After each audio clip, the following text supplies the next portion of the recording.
Bienvenue sur Teach, votre émission d'enseignement et de maturité spirituelle. Vous savez que cette émission a été conçue pour nous permettre tous de devenir des véritables disciples de Jésus-Christ.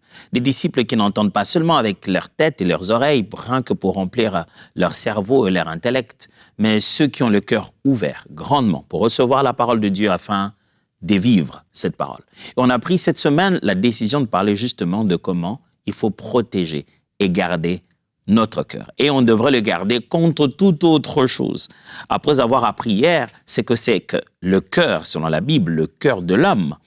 Aujourd'hui, nous voulons entamer et essayer de parler en particulier de comment on peut se protéger, se mettre à l'abri, loin de ce monde, le système appelé monde, le système actuel. Oh, le monde, on se réveille dedans, on est là-dedans tout le jour. Comment on fait? On vit en retraite pour toute la vie?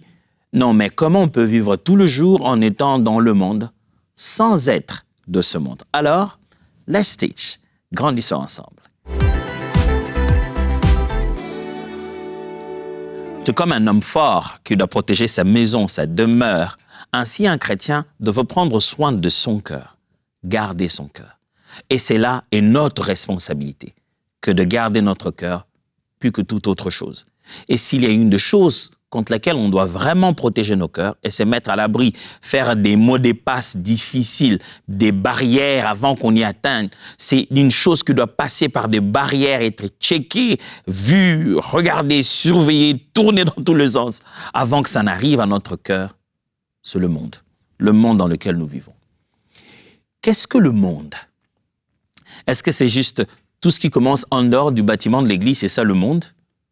Est-ce que les gens, quand ils entrent dans le bâtiment de l'église, il n'y a pas aussi du monde qui vient dedans? La pensée du mot monde dans la Bible, eh bien, vous savez qu'il y a une dimension purement, je veux dire, physique de ce terme, mais aussi une dimension, je veux dire, qui touche les mœurs, les croyances et les façons de vivre. Le monde, c'est à la fois ce cosmos, cet univers dans lequel nous sommes, mais c'est aussi cette autre influence qui fait fonctionner notre quotidien, qui crée les mœurs et qui dirige la vie de l'homme tout le jour. Qu'est-ce que le monde? Je vous suggère une petite définition. Le monde est le système de pensées et de croyances dans lequel l'homme gère l'univers selon ses passions, sans se référer à Dieu. Il y a un système dans lequel l'homme dirige le monde, l'homme dirige l'univers selon ses passions, sans se référer à Dieu. Ce qu'on fait de l'eau, ce qu'on fait de la terre, ce qu'on fait du feu, ce qu'on fait de la galaxie, les explorations qu'on veut faire dans les autres planètes, tout ce qu'on veut, ce qu'on fait du réchauffement climatique, du développement durable, du déboisement, tout ça. L'homme décide de ça sans se référer à Dieu. Il est quelque part, qu'il a trouvé, qui a été déjà créé. On l'a mis en tant qu'intendant et il se réfère très peu au Créateur, à celui qui lui a donné ça. Ce qui veut dire que même dans les relations humaines, valeur ou anti-valeur, des fois, le débat devient long. Ce qui est bon et ce qui ne l'est pas dépend maintenant des circonstances. Ça dépend. Nous sommes dans un monde où quand tu poses une question, il n'y a plus de noirs et des blancs. Ça dépend. On vit dans un univers très grisâtre où ça peut de fois, peut-être aussi.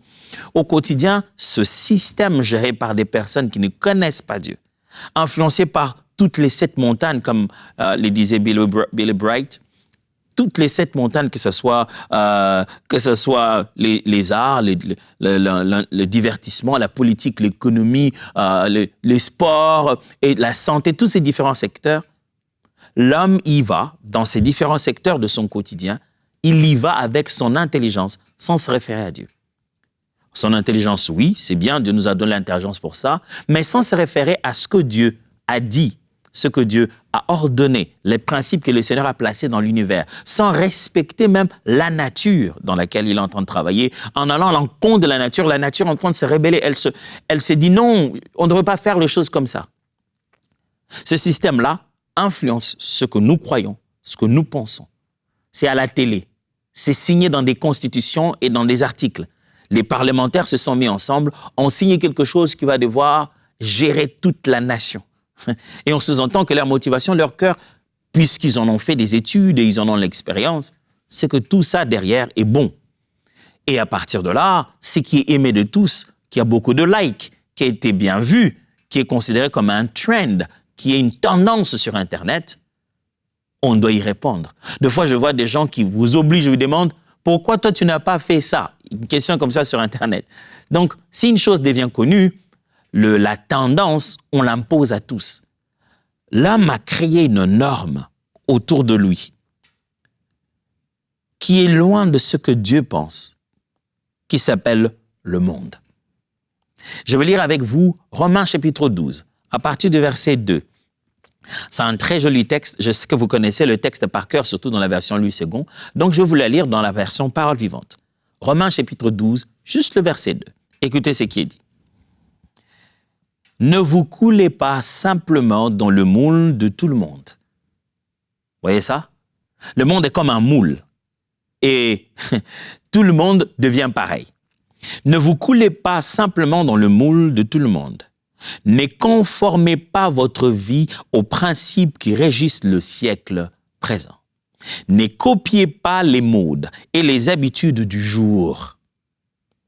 Laissez-vous plutôt entièrement transformer par le renouvellement de votre mentalité. Adoptez une attitude intérieure différente. Donnez à vos pensées une nouvelle orientation afin de pouvoir discerner ce que Dieu veut de vous. Ainsi, vous serez capable de reconnaître ce qui est bon à ses yeux, ce qui lui plaît et qui conduit à une réelle maturité. On ne peut pas le dire mieux. Ne vous conformez pas au monde. Le monde est un moule ce qu'on appelle le monde, c'est le moule que les hommes ont créé, qui force maintenant tout le monde à être pareil. On s'habille pareil, on se maquille pareil, on fait ceci pareil, on fait tous pareil. Et si tu ne le fais pas, c'est que tu n'es pas normal.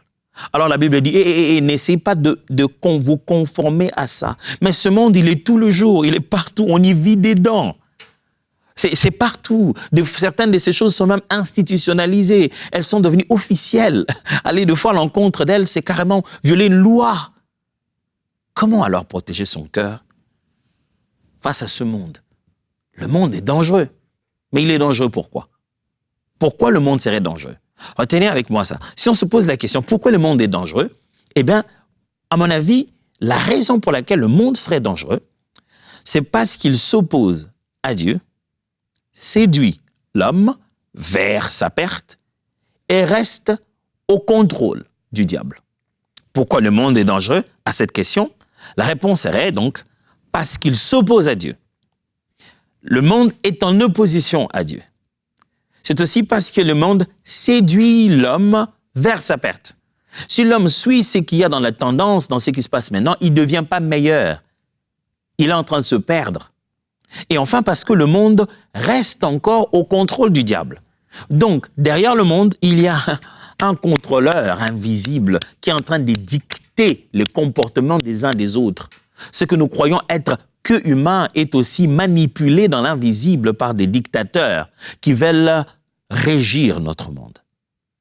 Lisons Jean chapitre 2, versets 15 à 17 pour ça. 15, on ira jusqu'à 19 en fait. Jean chapitre 2, versets 15 à 19, ça nous permet de bien comprendre ce que je viens de dire tout à l'heure au sujet du danger du monde. Jean chapitre 2, 15 à 19. N'aimez pas le monde, ni rien de ce qui fait partie du monde. Si quelqu'un aime le monde, l'amour pour le Père n'a pas de place dans son cœur. En effet, tout ce qui fait partie du monde, les mauvais désirs de l'homme livré à lui-même, la soif de voir et de posséder ce qui attire nos yeux, ainsi que l'orgueil inspiré par la richesse et la puissance, tout cela ne vient pas du Père, mais du monde. Or, le monde, avec tous ses attraits, est voué à la disparition. Tout ce que les hommes convoitent passera, mais celui qui accomplit la volonté de Dieu demeure éternellement. Mes enfants, nous entrons dans le temps décisif. Vous avez appris qu'un antichrist doit venir. Dès à présent, beaucoup d'antichrists ont paru sous bien des formes. Cela nous montre bien que nous sommes entrés dans la dernière heure. Ces adversaires du Christ sont sortis de chez nous. Mais en réalité, ils n'ont jamais été des nôtres. En effet, s'ils l'avaient été, ils seraient restés parmi nous. Or, ils nous ont quittés pour qu'ils apparaissent bien clairement que tous n'étaient pas réellement des nôtres. En lisant ce texte, mes amis, c'est bien clair. Nous ne sommes pas de ce monde. Et ce monde a ses propres habitudes, sa propre façon de faire, ses attraits, ses façons de faire. Et la Bible dit, celui qui garde encore l'amour du monde, l'amour de Dieu ne peut pas cohabiter dans son cœur. Le monde est tellement en opposition à Dieu que nous ne pouvons pas dire être en train d'aimer le monde et en même temps aimer Dieu. Je n'ai pas besoin que quelqu'un me dise combien il aime Dieu. Il suffit de voir combien il aime le monde. Pourtant, aujourd'hui, j'entends ça plusieurs fois à l'église, que ce soit au milieu de chantres, au milieu de frères et sœurs à l'église, au milieu des intercesseurs, des serviteurs à l'église. Il dit, moi j'aime bien ça, mais tu te rends compte qu'il aime tellement le monde. Il dit, mais tu sais, moi j'aime mon Dieu, moi j'aime mon Dieu, je m'attache au Seigneur, j'aime beaucoup les Seigneurs. Amen, on te le concède. Mais si on regarde dans ta vie, on voit à quel point tu aimes aussi le monde. Comment concilier les deux? Comment concilier le fait que tu aimes aussi passionnément le monde et dire que tu aimes aussi Dieu? La Bible est claire, elle a déjà tranché là-dessus. Si tu as cet amour pour le monde, c'est que tu n'en as pas pour le Père. Alors, comment faire pour protéger notre cœur de ce monde dans lequel nous sommes, de ce système du siècle présent, de ce moule? On va à l'école, on travaille, il y a tellement de moules autour de nous. Certains qui sont des moules, je vais dire carrément officiels. C'est dans le code vestimentaire, c'est dans le langage, c'est dans les mots, c'est dans les vocabulaires, c'est dans les réseaux sociaux, c'est à l'école des enfants. Le monde a tellement forgé de moules. Et ce moule-là, de fois, attaque. Ils ne veulent pas être à l'extérieur de nous, ils veulent entrer à l'intérieur et même façonner notre cœur. Alors, dans cette responsabilité de protéger notre cœur, que doit-on faire face au monde actuel qui nous entoure? Premièrement, je te le propose. Premièrement, bâtis des remparts. Mon frère, ma sœur, bâtis des remparts. Construis des murs de protection. Fais un travail de front. Tu sais que tu es en guerre et tu es au front. Bâtis des remparts. Proverbe chapitre 4, verset 23, qui est même la base de tout cet enseignement durant toute cette semaine. Proverbe chapitre 4, verset 23. Je vais lire cette fois-ci dans la version Semeur. Par-dessus tout, veille soigneusement sur ton cœur, car il est à la source de tout ce qui fait ta vie. Ce que tu es aujourd'hui, là, tout ce qui fait ta vie, tout ce que tu es, ce que tu vas devenir, c'est le cœur. Alors, veille soigneusement sur ton cœur, bâtis des remparts, refuse-toi, établis un système en toi, en te disant, ça je fais, ça je ne fais pas. Quel que soit le temps, c'est une discipline personne qui consiste à bâtir, à barricader son cœur. Le psaume 19, verset 10 à 11 dit, psaume 119 plutôt, verset 10 à 11 dit ceci. Je te recherche de tout mon cœur. Ne me laisse pas égarer loin de tes commandements. Je serre ta parole dans mon cœur afin de ne pas pécher contre toi. C'est comme ça. Il dit, je te cherche, ne me laisse pas loin de toi. Écoute, pour ne pas pécher contre toi ce que je fais, je serre ta parole, on va y revenir tout à l'heure. Il a utilisé ça comme sa stratégie. Il dit, pour ne pas péché, alors je serre ta parole. Mon frère, ma sœur, tu veux vivre bien dans ce monde, tout en continuant à accomplir la mission de Jésus, marche en étant barricadé. Fais-toi des remparts. Ça veut dire, fais-toi une discipline où tout n'entre pas chez toi, ni dans ta maison, ni dans ton milieu. Tout n'entre pas dans ton corps, même si c'est la tendance. Tu ne portes pas tout, tu n'entends pas tout. Tout programme qui passe à la télé n'est pas obligé de prendre ton attention. Tu ne passes pas sur toutes les chaînes. Bâtis-toi des remparts. Vous savez, quand on bâtit des remparts, on ne va pas vers les limites. On bat en retraite pour laisser de l'espace entre toi, entre là où se trouvent les remparts, et la capacité à voir l'adversaire. C'est comme ça qu'on bâtit des remparts en guerre. Tu ne bâtis pas des remparts juste à côté de la forêt. Non. Tu laisses ta forêt à une certaine dimension, à une certaine distance. Tu laisses un temps où l'ennemi devra être à couvert pour que tu sois capable de l'attaquer. Alors là, toi, tu bâtis des remparts. Ça signifie que ne vis pas ta vie aux limites. Ne vis pas ta vie dans ce qui est permis. Vis ta vie dans ce qui est utile. En disant, mais je suis un enfant de Dieu, j'ai aussi le droit de faire ça. La Bible n'interdit pas. Paul dit, regarde comment il faut faire. Tout est permis, mais tout n'est pas utile. Tout est permis, mais je ne me laisserai servir par quoi que ce soit. Au moment de bâtir des remparts, ne va pas vers ce qui est permis. Va vers ce qui est utile. Ah, mais est-ce que je n'ai pas le droit de regarder un film? Je peux regarder un film, mais il n'y a rien de mal là-dedans. Ce n'est pas un problème. Mais qu'est-ce que tu es en train de regarder? Le degré de violence qu'il y a dans ce film que tu es en train de regarder avant de dormir, tu ne sais pas ce que tu mets dans ton cœur. Et demain, tu te demandes pourquoi tu es devenu violent? Pourquoi tu as commencé à avoir ce type de colère? Tu as nourri ta tête et ton cœur sur les possibilités de pouvoir exprimer ta violence. Bâtis des remparts. Deuxième chose à faire pour garder son cœur contre ce monde dans lequel nous sommes, évite les mauvaises influences.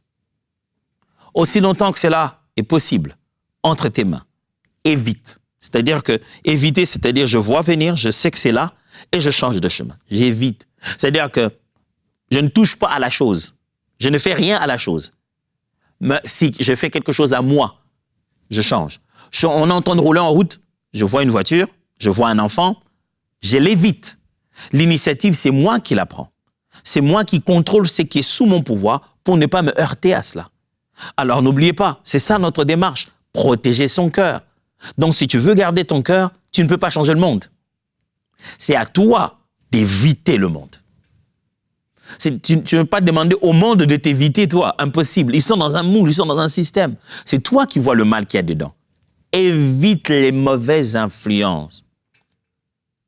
La Bible dit dans 1 Corinthiens chapitre 15, verset 33. 1 Corinthiens 15, 33. Je lis la version parole vivante. Attention, ne vous laissez pas séduire par de tels slogans. Souvenez-vous que les mauvaises compagnies corrompent les bonnes mœurs. Elles ruinent toute morale et dégrade le caractère le plus résolu. Le fait d'avoir des mauvaises personnes autour de toi, mauvais amis, mauvais collègues, il y a collègues et mauvais collègues, il y a camarades et mauvais camarades, il y a cousins et mauvais cousins, il y a cousines et mauvaises cousines. Ah oui, il y a des gens qui peuvent être autour de nous, mais on sait qu'il y en a ceux qui ont la sémence du mal.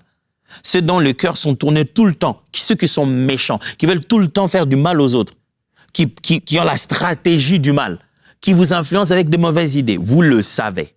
Et la Bible dit que si ces personnes continuent de rester à côté de vous, cela peut ruiner toute morale, et j'aime bien les termes, dégrader les caractères les plus résolus. C'est-à-dire, tu te dis, non, ils ne vont pas me... Moi, je suis un homme de caractère, moi, j'ai mes convictions. Tu peux avoir tes convictions et rester tous les jours et avoir pour amis et les gens qui créent ton cercle des gens qui ont une autre conviction différente. S'ils sont une mauvaise compagnie, dit la Bible, ça finira par influencer ton caractère le plus résolu. Et tu ne te rendras même pas compte que tu as changé. Tu veux garder ton cœur, commence par être vraiment très intentionnel à la façon d'éviter les mauvaises influences. Que tout le monde n'ait pas accès à ton milieu. Proverbe 13, 20 dit, celui qui fréquente les sages devient sage. Mais celui qui se plaît avec les insensés s'en trouve mal. Logique. N'est-ce pas que le monde a l'habitude de dire ce qui s'assemble, se ressemble. À l'inverse de l'idée, ce qui se ressemble, s'assemble. À force de s'assembler, on devient pareil. Tu veux vivre une vie chrétienne dans laquelle le monde n'est pas à l'intérieur de toi, alors ne vis pas autour de gens qui respirent le monde. Ah non, mais moi aussi je vais à l'église. Ce n'est pas parce que nous, tous ceux qui viennent à l'église qu'ils sont des bonnes personnes à faire partie de ton milieu et à t'influencer. N'oubliez pas, mes amis, on est en train de faire un travail de guerrier ici en tant que disciples. On est prêt au combat, on garde, on protège notre cœur. Contre quoi? Contre le monde maintenant. Qu'est-ce qu'on a fait premièrement? On s'est dit premièrement, bâtir des remparts. Deuxièmement, éviter... Allez, vous voyez comment on est dans la guerre? On est en guerre avec le monde. Première chose, bâtir des remparts. Deuxième chose, éviter les mauvaises influences. Troisième chose, remplir ton cœur de la parole de Dieu. Toi-même, tu dois bâtir des muscles. Des fois, il arrive qu'on te cogne, mais il faut que tu sois dur. Remplis ton cœur de la parole de Dieu. Il ne faut pas seulement l'utiliser pour se dire, la Bible dit non, tu n'entendras pas. La Bible dit, n'utilise pas la parole de Dieu que comme un rempart. Utilise aussi la parole de Dieu comme une nourriture pour que ça te constitue en quelqu'un de fort. Il faut que ce fameux cœur lui-même soit fort. Remplis ton cœur de la parole de Dieu. C'est comme ça qu'on se résiste au monde. Il faut que lorsque le monde tente de nous influencer, il trouve que nos convictions sont plus enracinées. Et ça, ce n'est pas en lisant par hasard la parole de Dieu, en ouvrant au hasard comme ça aujourd'hui, qu'est-ce que je vais lire? Et puis, poum, tu tombes sur le lexique. Qu'est-ce que tu fais? Il faut remplir ton cœur de la parole de Dieu. Et dans les émissions passées où j'ai parlé de la Bible, de la parole, comment méditer, je vous en supplie, revenez sur cette émission. Apprenez ce que j'ai dit sur méditer la parole de Dieu. Comment on fait pour se remplir de la parole de Dieu? Colossiens 3,16 dit, Colossiens 3,16 dit ceci. Que la parole de Christ habite parmi vous abondamment. Instruisez-vous et exhortez-vous les uns les autres en toute sagesse, par des psaumes, par des hymnes, par des cantiques spirituels, chantant à Dieu dans votre cœur sous l'inspiration de la grâce. Ça, c'est Paul qui dit la même chose aux Colossiens et aux Éphésiens. Il leur dit que la parole de Dieu reste au milieu de vous, reste à l'intérieur de vous. Soyez remplis de la parole et il les rajoute, on dit, entretenez-vous par des cantiques. Mon frère, ma sœur, de façon pratique, si vous devez vous remplir de la parole de Dieu, qu'est-ce qu'il faut faire? Ça ne veut pas dire seulement que vous devez méditer à tout moment, avoir une Bible partout où vous allez. Ça veut simplement dire que méditez votre Bible, écoutez les cantiques de votre foi, écoutez les cantiques chrétiens, les cantiques de louange, d'adoration, les cantiques qui vous édifient. Paul propose ici que exhortez-vous les uns les autres en toute sagesse par des psaumes. Il dit, on s'exhorte, mais par des psaumes. Tu veux te protéger de ce monde, mets dans ton milieu les chants, les cantiques qui reflètent ta croyance, qui reflètent ta foi, qui reflètent ton homme intérieur. Tu ne peux pas vouloir éviter que le monde entre en toi et toi, tu consommes que ce que le monde consomme. Matin, midi, soir, ta conception de l'amour, ta conception du voisin, ta conception des réalités de tout le jour est inspirée par des artistes mondains et leur expérience. Et donc, tu penses pouvoir mettre le monde loin de toi? Remplis ton cœur de la parole de Dieu parce que tu écoutes, parce que tu lis comme parole, parce que tu écoutes à travers des cantiques, à travers des chants. Josué, chapitre 1, verset 8, le dit bien, n'est-ce pas? Josué 1, 8. Que ce livre de la loi ne s'éloigne point de ta bouche. Médite-le jour et nuit pour agir fidèlement selon tout ce qui est écrit. Car c'est alors que tu auras du succès dans tes entreprises. C'est alors que tu réussiras. Recommandation certaine. Dieu dit à Josué, Moïse n'est pas là. C'est à toi la mission maintenant. Mais s'il y a un secret que je dois te donner, garde cette parole. Non seulement que tu la lis, non seulement que tu y penses, mais déclare-la. Mes frères et sœurs, notre seule façon de réussir dans ce monde, c'est d'être rempli de la parole de Dieu. Alors, on reprend l'entraînement de comment se protéger contre le monde. OK? Souvenez-vous. Premièrement, levez les remparts. Deuxièmement, évitez l'influence de l'ennemi. Troisièmement, vous devez vous-même être bien constitué, donc être rempli de la parole de Dieu. Et enfin, quatrièmement, priez sans cesse. Mes amis, notre combat à nous n'est pas la chair et le sang. Ça se fait ici, dans le pouvoir de la parole et dans la prière. Vous voulez vous éloigner du monde? Priez. Une chose qui montre que quelqu'un a commencé à aimer le monde, c'est qu'il a commencé à haïr la prière. Philippiens 4, 6 à 7 dit « N'entretenez aucun souci. » J'aime ça. « N'entretenez aucun souci. En toute situation, exposez vos besoins et vos souhaits à Dieu. » Vous savez, quand les soucis entrent dans notre cœur, on perd la vie de prière. En les lui faisant connaître dans vos prières, Intercédez avec confiance et sérieux. Exposez vos requêtes avec précision, sans oublier d'exprimer aussi votre reconnaissance. J'aime ça. Hein? Et on dit, intercédez avec confiance et sérieux. Pas seulement, ah Seigneur, pense à mon frère et ma sœur qui sont loin de nous, fais-leur du bien au nom de Jésus. Vous pensez que c'est ça, présenter une requête? C'est ça, intercéder sérieusement? Exposez vos requêtes avec précision. Seigneur, je te prie, fais-nous beaucoup de bien. Pensez que ça, c'est être sérieux? Ça, c'est la précision, ça? Sans oublier d'exprimer aussi votre reconnaissance. Alors, la paix de Dieu qui surpasse toute intelligence gardera votre cœur et vos pensées et les maintiendra dans la communion et sous la protection du Christ, du Christ Jésus. Voilà comment votre cœur sera gardé, protégé en Christ. Comment? Qu'est-ce qu'il faut faire? N'entretenez aucun souci. Si vous avez des choses, exprimez-les à Dieu dans la prière. Pourquoi ça vient apparaître là où il faut se protéger contre le monde? Parce que c'est le monde qui nous met des soucis. C'est le monde qui nous bombarde du quotidien. Aujourd'hui, quelqu'un va dormir, il est mal à l'aise, il dort, il dit « Ah Seigneur, vraiment moi, j'aurais vraiment voulu avoir cette voiture, vraiment, c'est vraiment pas la marque que j'ai voulu. » Ce souci qu'il a dans sa tête ne lui vient pas de Dieu. C'est un besoin, certes, le déplacement. Mais ce souci est directement lié au fait qu'il connaît la marque, il connaît ce qu'on a proposé, il connaît les routes dans lesquelles nous sommes. C'est son monde intérieur qui a provoqué, qui a fait monter ce besoin, qui a ajouté autour de ce besoin des désirs. Et du coup, le monde est devenu la source de ce souci-là. Et comment faire pour que le monde n'arrive pas à entrer tellement en toi au point de provoquer des soucis? La Bible dit, dès que tu trouves un peu quelque chose à l'intérieur de toi, comme un besoin, comme quoi que ce soit, mets ça là devant le Père, dans la prière, la prière, la prière. Et ne le fais pas de manière passagère en se disant, Seigneur, je te prie, toi qui connais tout, prends soin de nous au nom de Jésus. Non, sois sérieux dans ta prière et précis. Pourquoi? Parce que ce que tu es en train de faire, c'est une opération. Tu es en train de faire une opération chirurgicale à ton cœur. On ne touche pas au cœur n'importe comment. Tu es en train d'ouvrir ton cœur, d'y sortir le souci, d'y sortir quelque chose qui était sur le point d'être infecté et de le présenter à Dieu pour qu'il puisse le résoudre à ta place.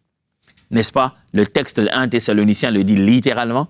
1 Thessaloniciens, chapitre 5, verset 17. Je vais vous le lire dans la version parole vivante. Ça va peut-être pas sonner comme vous avez d'habitude. C'est écrit, comme vous le voyez, que votre vie de prière ne se relâche pas. C'est ce que ça veut dire. Prier sans cesse. Mon frère, ma sœur, tu n'as qu'un seul cœur. Tu ne peux pas les laisser à n'importe qui et à n'importe quoi. Tu n'as qu'un seul cœur. Il faut se battre pour ça. Aujourd'hui, on a appris, comme des boxeurs. Paul dit, je ne veux pas comme battant l'air. Pas comme battant l'air, je suis précis. Je me suis mis dans le pugilat, c'est ça les termes qui sont utilisés là. C'est un combat de proximité de corps. On se bat avec les coups et on est proche avec l'adversaire. Il dit, ce n'est pas comme battant l'air, c'est pas à vide. Je lance des coups avec précision. Cette vie est une vie de combat. Et s'il y a une guerre, il y a une forte guerre entre le monde et notre cœur. Le monde cherche notre cœur. Et vous savez ce que c'est que nos cœurs, n'est-ce pas? Sentiments, pensées et croyances. Le monde en a après ça. Le monde veut nous influencer. Comment faire? Je vous ai montré 4 très bonnes façons de faire. Entrez dans votre salle d'entraînement. Qu'est-ce qu'il faut faire? Commencez par vous muscler. Donc, remplir de la parole de Dieu. Deuxièmement, levez les remparts. Une bonne garde comme un bon boxeur. Troisièmement, apprenez à esquiver. Évitez toutes sortes de mauvaises influences. Alors, quatrièmement, parlez dans la prière. C'est votre tour d'attaquer dans la prière. Que Dieu vous bénisse. Voyons-nous demain. Let's teach. Grandissons ensemble.